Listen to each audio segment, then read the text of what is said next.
Bonjour à tous et bienvenue sur 100 ans Investissement TV, la chaîne dédiée à la gestion de votre patrimoine et à l'optimisation de votre épargne. Aujourd'hui, nous abordons un sujet important pour beaucoup d'entre vous, l'assurance vie après 70 ans. Est-ce toujours un placement avantageux? Comment optimiser cette épargne pour vos proches et pour vous-même? Dans cette vidéo, nous allons explorer ensemble les avantages et les inconvénients et les meilleures stratégies à adopter pour tirer le meilleur parti de votre assurance vie après 70 ans.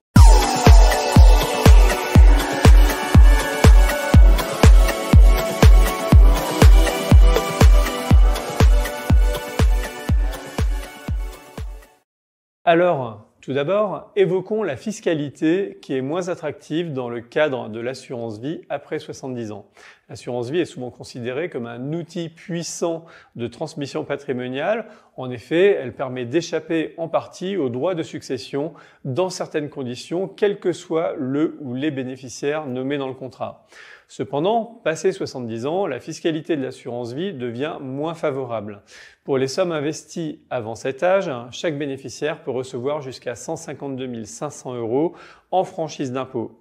En imaginant qu'il y ait 10 bénéficiaires nommés dans votre contrat, c'est 1 520 000 € que vous pourrez leur transmettre sans droit de succession au moment de votre décès. Au-delà des 152 500 € par bénéficiaire, les montants sont soumis à une taxation forfaitaire de 20% jusqu'à 700 000 €, puis à 31,25% au-delà. Notez toutefois qu'il existe un contrat que nous proposons régulièrement à nos clients qui permet de bénéficier d'un abattement de 20% du montant détenu dans le contrat au moment de votre décès, en plus des 152 500 € par bénéficiaire. Je vous invite à regarder notre vidéo sur le contrat FIP à vie transmission pour en savoir davantage sur le sujet. En revanche, pour les primes versées sur vos contrats après 70 ans, ces avantages fiscaux se réduisent de manière significative. Les montants investis sont soumis aux droits de succession avec un abattement spécifique de 30 500 € partagé entre les bénéficiaires. L'intérêt, même s'il est toujours présent, n'est plus le même du tout. Comme on dit chez nous, ce n'est plus la même musique. Un exemple concret, imaginez que vous investissiez 100 000 € sur votre contrat d'assurance vie à 69 ans. Si vous décédez à 80 ans, vos enfants bénéficieront de l'exonération jusqu'à 152 500 € par bénéficiaire. En clair, vous versez 100 000 € à 69 ans et les intérêts vous rapportent 50 000 € jusqu'à votre décès à 80 ans. Eh bien, même si vous n'avez qu'un seul bénéficiaire nommé au contrat, celui-ci héritera des 150 000 € sans droit de succession et conservera l'abattement de 100 000 € sur le reste de l'héritage. Notez que l'assurance vie est, à raison, considérée comme un formidable outil de transmission patrimoniale. En cas de décès du souscripteur, elle ne rejoint pas l'actif successoral. En revanche, si ces 100 000 € sont investis après vos 70 ans, ils seront soumis aux droits de succession après l'abattement de 30 500 €. Donc, pour rappel, pour les sommes investies par le défunt avant 70 ans, la fiscalité de l'assurance vie est particulièrement alléchante. Au moment de la succession, chaque ayant droit peut en effet recevoir un montant de 152 500 € en franchise d'impôt. Au-delà, une taxation forfaitaire de 20% sera appliquée jusqu'à 700 000 €, puis 31,25 € au-delà. Pour les sommes investies par le défunt après 70 ans, les avantages fiscaux en matière de droit de succession seront moins intéressants. Même si la fiscalité de l'assurance vie est moins avantageuse après 70 ans, il est important de nuancer car certes, les primes versées après cet âge sont soumises aux droits de succession, mais l'impact peut être limité. Déjà, rappelons que si vous êtes marié ou pacsé, votre partenaire est entièrement exonéré de droits de succession sur l'assurance vie, qu'elle ait été alimentée avant ou après vos 70 ans. En conséquence, nommer son conjoint bénéficiaire d'un contrat d'assurance vie peut faire sens pour flécher les sommes à distribuer au moment de mon décès et protéger mon conjoint, si je le souhaite, en lui attribuant une partie de mes actifs financiers. Ensuite, pour revenir sur l'abattement de 30 500 €, rappelons que cet abattement est partagé entre l'ensemble des bénéficiaires du contrat pour les primes versées après 70 ans. Ces bénéficiaires peuvent être des personnes que vous aimeriez gratifier particulièrement, pour des raisons personnelles, même si elles sont éloignées de la famille proche. Il peut s'agir d'un aidant, d'une personne handicapée, d'un ami inconditionnel ou encore d'une association d'utilité publique, pourquoi pas. Par ailleurs, si ce sont vos enfants bénéficiaires, cet abattement de 30 500 € s'ajoute à l'abattement de 100 000 € applicable en ligne directe dans le cadre des droits de succession. Enfin, sachez que si vous ne réalisez plus d'opérations sur votre contrat après versement des primes au-delà de vos 70 ans, les bénéficiaires profiteront d'une exonération des intérêts produits par le contrat. En effet, dans ce cadre, les intérêts générés par les primes versées après 70 ans sont exonérés de droits de succession, ce qui reste un avantage significatif. Pour donner un exemple concret, supposons que vous investissiez 50 000 € après vos 70 ans, générant 10 000 € d'intérêts. Ces intérêts seront exonérés et seuls les 50 000 € seront soumis aux droits de succession après l'application de l'abattement de 30 500 €. En clair, vous transmettez 60 000 €, mais les bénéficiaires ne subiront des droits de succession que sur 19 500 €. Rappelons maintenant les bases des règles de succession dans le cas le plus courant, c'est-à-dire si vous héritez de vos parents, chaque enfant bénéficie d'un abattement de 100 000 €. Par exemple, prenons le cas de Madame Durand qui a 3 enfants, Julien, Simon et Antoine, et aucune assurance vie. Eh bien, si son patrimoine est de 300 000 € et qu'il est divisé équitablement entre les 3 enfants, aucun d'entre eux ne paie de droit de succession. De la même manière, si M. Dupont perd subitement ses 2 parents, l'abattement valable pour son père et sa mère se cumule et il ne paie aucun droit pour 200 000 €. Quand les montants hérités dépassent cet abattement, on parle de part taxable qui se calcule sur le barème qui s'applique après abattement en ligne directe.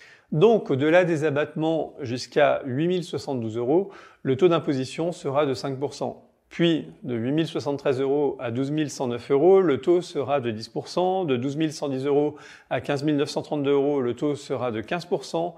De 15 933 € à 552 324 €, le taux sera de 20%. De 552 325 € à 902 838 €, le taux sera de 30%. De 902 839 € à 1 805 677 €, le taux sera de 40%. Et au-delà, le taux sera de 45%. Par exemple, supposons que Jonathan et Jennifer héritent de 300 000 € suite au décès de leur père David. Ils héritent chacun de 150 000 € et les droits se calculent ainsi pour chaque enfant, jusqu'à 100 000 €. Pas de droit de succession car nous sommes dans le cadre de l'abattement. Puis, sur les premiers 8 072 €, au-delà de 100 000 €, c'est 5%, soit 403,60 €. Ensuite, nous avons 4 037 € pour atteindre les 12 109 € à 10%, soit 403,70 €. Puis 3 823 € à 15%, soit 573,45 €. 34 068 € à 20%, soit 6 813,60 €. Au total, ce seront 8 194 € à payer pour chaque héritier. Les 150 000 € hérités par Jonathan et Jennifer deviennent 141 805 €. 5% du capital hérité ira donc aux impôts. Notez que si les 300 000 € avaient été placés en assurance vie avant 70 ans, il n'y aurait pas de droit de succession pour Jonathan et Jennifer. Bon, gardons en tête que malgré les changements fiscaux après 70 ans, plusieurs avantages de l'assurance vie demeurent inchangés et continuent de faire de ce placement une option intéressante. Rappelons, par exemple, qu'en assurance vie, contrairement aux idées reçues, le capital reste disponible à tout moment et l'argent placé sur une assurance vie n'est pas bloqué. Vous pouvez effectuer des retraits partiels ou totaux, ce qu'on appelle des rachats, quand vous le souhaitez. La fiscalité sur ces retraits dépendra de la durée de détention du contrat avec des conditions plus avantageuses après 8 ans de détention. D'autre part, les supports d'investissement sont variés et l'assurance vie permet d'investir sur différentes solutions, que ce soit des fonds en euros, garantis et sécurisés, ou des unités de compte qu'on appelle aussi UC, plus risquées mais potentiellement plus rentables. Enfin, la fiscalité de l'assurance vie reste avantageuse sur les plus-values car les plus-values ne sont imposées qu'au moment du retrait. De plus, après 8 ans, vous bénéficiez d'un abattement annuel de 4 600 € pour une personne seule ou de 9 200 € pour un couple, ce qui allège encore la facture fiscale. Si nous reprenons un exemple concret, imaginez un retrait de 10 000 € après 8 ans de détention d'un contrat. Pour une personne seule, après l'abattement de 4 600 €, seuls les gains sur ces 10 000 € seront imposés. mais desquels on retranchera l'abattement, en imaginant que dans les 10 000 € retirés, il y ait 4 500 € d'intérêt gagnés. Il n'y aurait pas de fiscalité sur ce retrait, mis à part des prélèvements sociaux, ce qui rend le retrait très avantageux. Et dans le cadre de certains contrats, les intérêts sont isolés et la fiscalité est donc maîtrisée. On sépare le capital des intérêts. N'hésitez pas à nous solliciter pour en savoir davantage sur ces contrats. Alors, quand on sait tout ça, quid du fait d'ouvrir un nouveau contrat d'assurance vie après 70 ans?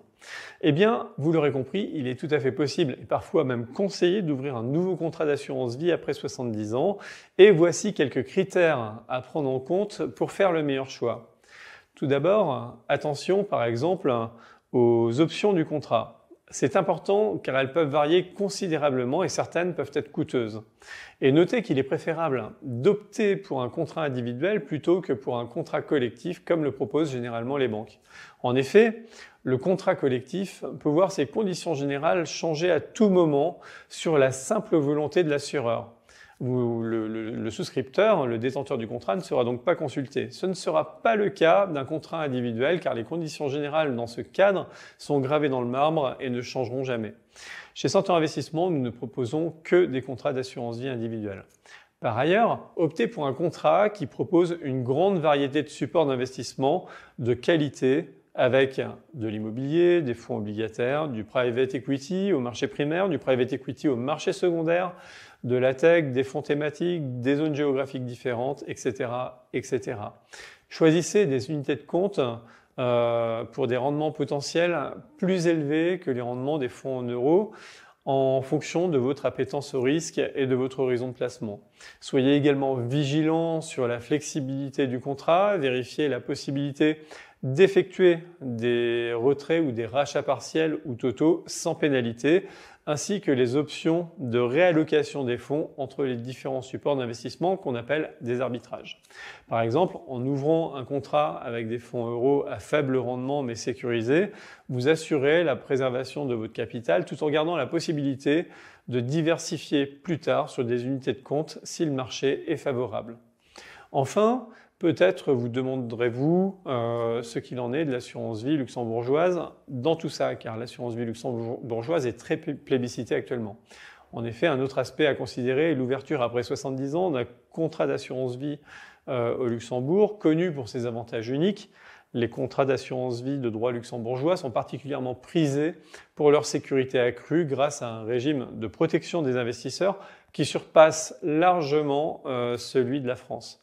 On parle de protection des actifs accrue car en cas de faillite de l'assureur, les contrats d'assurance vie luxembourgeois offrent une sécurité maximale grâce à un système de super privilèges.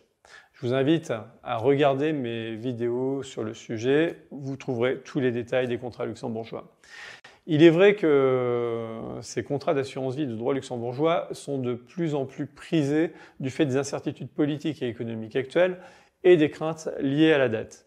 Outre la sécurité, ces contrats permettent une plus grande diversification des actifs souvent bien plus larges que celles proposées dans les contrats de droit français et incluant des placements sur des actifs étrangers dans la devise de son choix, voire sur des unités de compte créées de toutes pièces et dédiées aux clients concernés sous réserve de montants minimum à investir, tant pour la souscription du contrat que pour l'investissement sur un support dédié.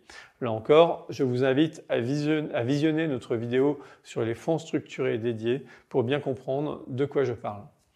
Quoi qu'il en soit, cela peut être particulièrement avantageux pour les investisseurs avertis cherchant à maximiser leur rendement tout en gérant les risques. Enfin, ces contrats luxembourgeois offrent une flexibilité fiscale appréciable. Effectivement, les contrats de droit luxembourgeois offrent également une flexibilité en termes de fiscalité en fonction de votre lieu de résidence. En conclusion, en investissant dans une assurance vie de droit luxembourgeois, eh bien, un investisseur peut accéder à une gamme plus large de produits financiers avec une sécurité renforcée de son capital, même en cas de crise financière. Et si cet épargnant décide de s'expatrier à l'étranger, c'est la fiscalité de son nouveau pays de résidence qui s'appliquera à son contrat, ce qui peut s'avérer très intéressant pour les retraités qui envisageraient par exemple d'aller couler des jours paisibles au Portugal ou je ne sais où ailleurs. Alors au final, que retenir de ce sujet qui est l'assurance vie après 70 ans? Eh bien peut-être simplement une phrase. Anticiper avant 70 ans, finaliser après 70 ans. L'assurance vie reste un outil puissant pour optimiser votre épargne et préparer votre transmission, même après 70 ans. Toutefois, il est essentiel d'anticiper avant cet âge pour bénéficier pleinement des avantages fiscaux. Si vous avez déjà passé le cap des 70 ans, rassurez-vous, de nombreuses options restent à votre disposition pour tirer le meilleur parti de votre assurance vie. Rappelez-vous que les abattements sont cumulables. J'entends les 152 500 € par bénéficiaire et les 30 500 € tout bénéficiaire confondu après 70 ans. D'autre part, pourquoi ne pas lier l'assurance vie et le contrat de capitalisation, par exemple, en vue d'un démembrement? Là encore, nous avons fait une vidéo sur le sujet. Cette stratégie peut s'avérer intéressante dans le cadre d'une transmission, par exemple entre grands-parents et petits-enfants, mais également entre parents et enfants, sachant qu'elle peut être mise en place après 70 ans. Les bois et forêts permettent également de bénéficier d'abattements significatifs. Et devinez quoi, nous avons également mis en ligne une vidéo sur le sujet. Alors, si vous souhaitez prendre les bonnes décisions, prenez le temps d'analyser votre situation, de comparer les différentes offres disponibles et n'hésitez pas à solliciter l'avis d'un conseiller Center Investissement pour choisir la stratégie la plus adaptée à vos besoins et à ceux de vos proches. Ce sera sans frais. Ainsi, vous pourrez aborder l'avenir avec sérénité en ayant fait le choix éclairé de sécuriser votre patrimoine et de protéger vos héritiers. Si vous aimez vos enfants, ça reste une solution à privilégier. Pour ma part, je vous donne rendez-vous dans notre newsletter à la fin du mois d'août et dans nos vidéos hebdo, la semaine éco et placement de Center Investissement chaque week-end sur TikTok.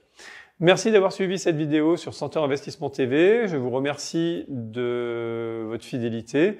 Si vous avez trouvé ces informations utiles, n'hésitez pas à liker, à commenter et à vous abonner pour ne rien manquer de nos prochains conseils en gestion de patrimoine.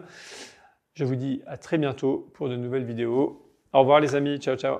Pour ne rien louper des astuces et conseils patrimoniaux du cabinet Center Investissement, n'oubliez pas de vous abonner à la chaîne Center Investissement TV et d'activer la petite cloche de notification afin d'être informé de nos prochaines vidéos mises en ligne. Vous bénéficierez ainsi de nos préconisations pour optimiser votre patrimoine.